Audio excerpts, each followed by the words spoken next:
নমস্কার বন্ধুরা, সকলকে স্বাগত জানাচ্ছি। আজকে আমি হাতে মেখে প্রেসার কুকারে কিভাবে খুব কম সময়ে এরম সুস্বাদু এঁচোড়ের তরকারি রান্না করা যায় তারই সহজ রেসিপি শেয়ার করেছি। ভিডিও ভালো লাগলে ভিডিওটাকে লাইক আর শেয়ার করতে ভুলবেন না। রেসিপিটা তৈরি করার জন্য আমি 1 কেজি সাইজের এঁচোড়কে ভালোভাবে পরিষ্কার করে নিয়ে নুন হলুদ জলে কেটে রেখেছিলাম। তারপর এখন জলের থেকে তুলে নিয়ে একটা বড় থালায় নিয়েছি। এই এঁচোড়ের মধ্যে ওপর থেকে 1 টেবিল চামচের মতো নুন দিয়েছি, 1 টেবিল চামচ দিয়ে দিয়েছি হলুদের গুঁড়ো।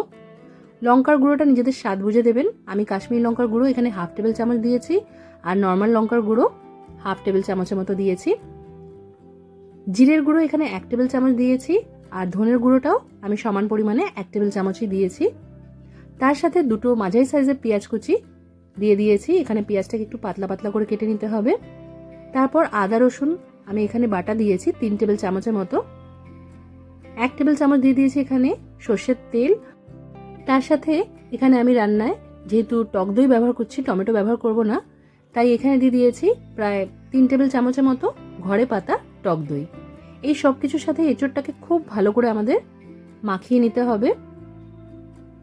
এঁচোড়টা ভালো করে মাখানো হয়ে গেলে এটা 5 মিনিটের জন্য রেস্টে রাখতে হবে। তারপর আমরা রান্নার দিকে চলে যাব। এখানে একটা প্রেসার কুকার নিয়েছি। প্রেসার কুকারটাকে গরম করতে বসিয়ে এর মধ্যে প্রায় 3 টেবিল চামচের মতো সর্ষের তেল ভালো করে গরম করে নিলাম। এবার এই তেলের মধ্যে আগে থেকে নুন হলুদ মাখানো আলুগুলো দিয়ে ভালো করে ভেজে নিতে হবে। আর আমরা চিকেন বা মাটনের জন্য যেইভাবে আলু কেটে থাকি ঠিক সেইভাবেই এখানে আলু কেটে নিতে হবে। আলুগুলো আগে থেকে নুন হলুদ মাখানো থাকলে ভাজাটা তাড়াতাড়ি হয়ে যাবে। তো এখানে মোটামুটি 2 মিনিটের জন্য আলুটাকে ভালো করে ভেজে আমি তুলে নেব। আর আলুগুলো যেহেতু নুন হলুদ মাখিয়ে আমি অনেকক্ষণ রেখে দিয়েছিলাম, তাই একটু কালচে হয়ে গেছে। তো এবার আমি তেলের থেকে আলুগুলো তুলে নিলাম।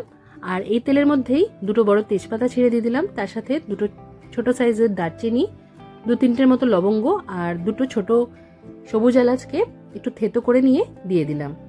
এবার এই গোটা গরম মশলাগুলো ভাজতে ভাজতেই আমরা যেই এঁচোড়টাকে ম্যারিনেট করে রেখেছিলাম সেটা ম্যারিনেশনের মশলা সমেত দিয়ে দিতে হবে। তারপর আঁচটা একটু বাড়িয়ে দিয়ে 2 মিনিটের মতো এইভাবেই ভালো করে ভেজে নিতে হবে। ভাজার সময় কুকারের লিডটা আলগাভাবে আমাদের এইভাবে দিয়ে দিতে হবে। এতে করে মশলাটা সুন্দরভাবে এঁচোড়ের সাথে মিক্স হয়ে যাবে আর ভালো করে কষানো হবে। সাইড দিয়ে দেখতেই পাবেন যে একটু তেল ছেড়ে দিয়েছে, একটু জল উঠেছে। আমাদের এখানে এঁচোড়টা কষানো হয়ে গেছে। এবার এর মধ্যে আমি যে আলুগুলো ভেজে রেখেছিলাম সেগুলো দিয়ে দেব। তার সাথে ম্যারিনেশনটা আমরা যে থালার মধ্যে করেছিলাম তার মধ্যে একটু মশলা লেগেছিল, তো ওর মধ্যে জল দিয়ে সেই জলটা দিয়ে দিলাম। আর এর সাথেই এর মধ্যে আমি 1/4 চা চামচের মতো দিয়ে দিয়েছি গরম মশলার গুঁড়ো। এই সব কিছুকে ভালো করে মিক্স করে নিলাম। এই রান্নায় যেহেতু আমি একটু গ্রেভি রাখবো তাই আরেক বাটির মতো উষ্ণ জল দিয়ে দিলাম। জলটা ভালো করে মিক্স করে নিয়ে এবার কুকারের লিডটা লাগিয়ে দিচ্ছি। কুকারের ঢাকাটা লাগিয়ে দিয়ে একটা সিটি পড়তে দিতে হবে। একটা সিটি পড়ে গেলে যখন পুরোপুরি প্রেসারটা বেরিয়ে যাবে তখন আমরা কুকারের ঢাকাটা খুলে নেব। তারপর চেক করে নিতে হবে যে আলু আর এঁচোড় দুটো ভালো করে সেদ্ধ হয়েছে কিনা। আপনারা যারা এঁচোড়ের তরকারিতে এঁচোড়গুলো একটু এরকম গোটা গোটা থাকবে, খুব বেশি ঘেটে যাবে না, সেরকম খেতে পছন্দ করেন তারা কিন্তু কুকারে একটা সিটি দেবেন। আর যারা একটু গলা গলা এঁচোড় খেতে ভালোবাসেন তারা 2-3টের মতো সিটি দিয়ে নিয়ে আঁচটা বন্ধ করে দেবেন। তো এখানে আমাদের আলু এঁচোড় দুটোই সুন্দরভাবে সেদ্ধ হয়ে গেছে।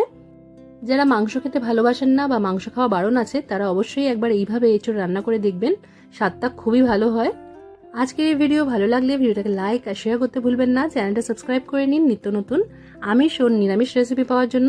আজকের মতো এখানেই শেষ করলাম। সবাই খুব ভালো থাকবেন আর সবাইকে খুব ভালো রাখবেন। ধন্যবাদ।